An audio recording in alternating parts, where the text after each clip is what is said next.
오늘은 제가 읽은 많은 책들 중 인생에 귀감을 줄 수 있는 책 혹은 실질적으로 도움을 줄 수 있는 책들을 소개해 드리려고 해요. 이 5권만 읽어보셔도 삶을 살아가는 태도가 완전히 달라지실 겁니다. 그럼 바로 시작합니다. 첫 번째 책은 하우석 작가님의 내 인생 5년 후라는 책입니다. 여러분은 5년 뒤에 어떤 사람이 되고 싶으신가요? 저는 이 책을 읽고 머리를 한 대 띵 하고 맞은 것 같았어요. 왜냐하면 올해 목표, 이번 달 목표는 있었지만 내가 5년 뒤에 어떤 삶을 살아야겠다 혹은 어떤 사람이 되어야겠다 이 정도까지 생각이 없었거든요. 이 책의 저자는 최고의 경지에 오르기까지는 약 5년 정도의 시간이 필요하다라고 말하는데요. 5년 뒤면 제가 38살이 되어 있겠네요. 인스타그램 팔로워분들이나 구독자분들 제 나이가 되게 많은 줄 아시는데 생각보다 젊습니다. 오해하지 마세요.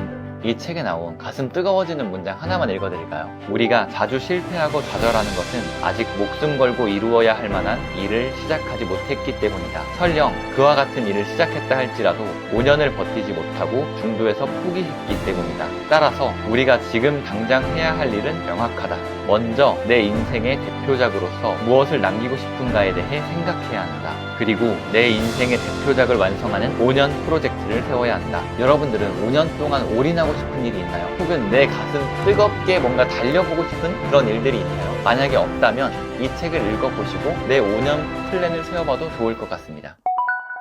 두 번째 책은 니체의 말입니다. 니체, 망치를 든 철학자로 굉장히 유명하죠. 니체 관련된 책들은 아마 많이 보셨을 거예요. 근데 이 니체의 말은 니체의 여러 책들 중에서도 좋은 문장들을 추려서 만든 그런 책입니다. 책에 너무 좋은 문장들이 많은데 다 소개해드릴 수는 없고 제가 오늘 딱 3가지만 읽어드릴게요. 자신의 왜에 대한 답을 찾지 못하면 길은 보이지 않는다. 자신의 왜라는 의문에 명백한 대답을 제시할 수 있다면 이후에 모든 것은 간단해진다. 어떻게 해야 하는지에 대해서도 곧 알 수 있다. 일부러 타인을 흉내내서 허송세월을 보내지 않아도 된다. 이미 자신의 길이 눈앞에 명료히 보이기 때문에 이제 남은 일은 그 길을 걸어가는 것 뿐이다. 너무 좋은 문장이지 않나요? 왜가 명확한 사람들은 흔들리지 않는다는 거죠. 반대로 왜에 대한 생각 없이 난 뭐 하지? 어떻게 하지? 이런 생각만 가지고 열심히 하다 보면 어느새 왜에 봉착하게 됩니다. 내가 이거 왜 했더라? 이런 생각에 현타가 세게 오기도 하죠.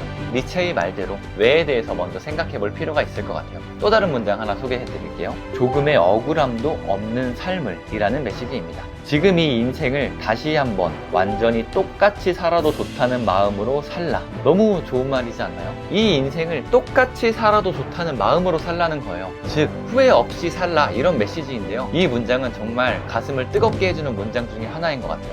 내가 후회 없이 살려면 어떻게 살아야 되지? 어떠한 생각을 해야 하지? 혹은 가족들에게 어떻게 해야지? 이런 생각들을 던져주는 문장이었습니다. 세 번째 문장은 언젠가는 죽기에 라는 메시지입니다. 죽는 것은 이미 정해져 있는 일이기에 명랑하게 살아라. 언젠가는 끝날 것이기에 온 힘을 다해 맞서자. 시간은 한정되어 있기에 기회는 늘 지금이다. 울부짖는 일 따윈 오페라 가수에게나 맡겨라. 징징대지 말고 지금 최선을 다해서 명랑하게 밝게 살으라는 메시지예요. 우리가 죽음이라는 것을 생각하게 되면 이 생각을 장착하기 쉬워지거든요. 사람들이 삶을 살아갈 때 죽음에 대한 것을 크게 염두하지 않잖아요. 하지만 내 삶은 유한하다. 언젠가는 이 삶도 끝난다 라고 생각하게 되면 이 순간 자체가 너무 소중하게 다가오는 거죠. 이 문장들 진짜 하나하나 너무 좋지 않나요? 소개해드리고 싶은 문장들이 사실 되게 많은데 오늘 다 소개해드리긴 어렵고 니체의 말이라는 책 꼭 한번 읽어보시길 추천드립니다.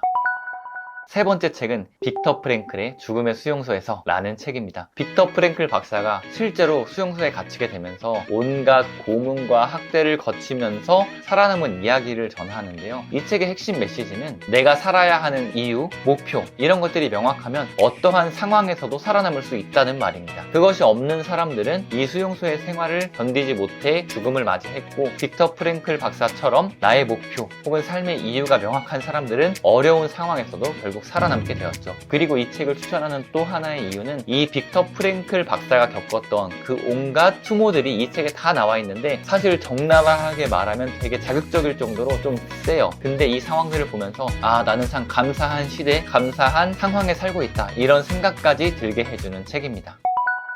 네 번째 책은 위대한 나의 발견, 강점 혁명이라는 책인데요. 사람들이 단점만 보완하려고 하지 자신의 장점을 극대화하려고는 하지 않아요. 근데 이게 단점을 보완하려고 하면 끝도 없거든요. 내가 못하는 부분 결국 보완해도 나는 중간 정도밖에 안 되는 사람인 거예요. 하지만 나의 강점들을 극대화하면 어느 한 분야에서 두각을 드러낼 수 있거든요. 이게 성공으로 가는 더 빠른 지름길일 수도 있어요. 이 책에서는 사람마다 어떠한 특징이 있는지, 그리고 이 책을 통해서 강점 테스트를 할 수 있거든요. 저도 테스트를 해보니까 나의 강점들 5가지 정도가 나오더라고요. 그리고 이 강점을 통해서 그럼 나는 이 강점을 부각시켜서 이러한 일을 해보면 좋겠다 라는 아이디어가 떠오르기도 해요. 예시를 하나 들어드릴까요? 제 강점 중 하나는 커뮤니케이션 테마더라고요. 무언가를 설명하거나 묘사하거나 누구에게 알려주는 것, 이런 것이 강점이라는 얘기인데요. 그래서 저는 이 강점을 활용해서 강연을 하고 있기도 하고 유튜브 혹은 인스타그램을 통해서 영상으로 메시지를 전하고 있기도 해요. 어쩌면 이게 제 강점을 잘 활용하는 현명한 방법인 거죠. 여러분들도 강점 검사를 통해서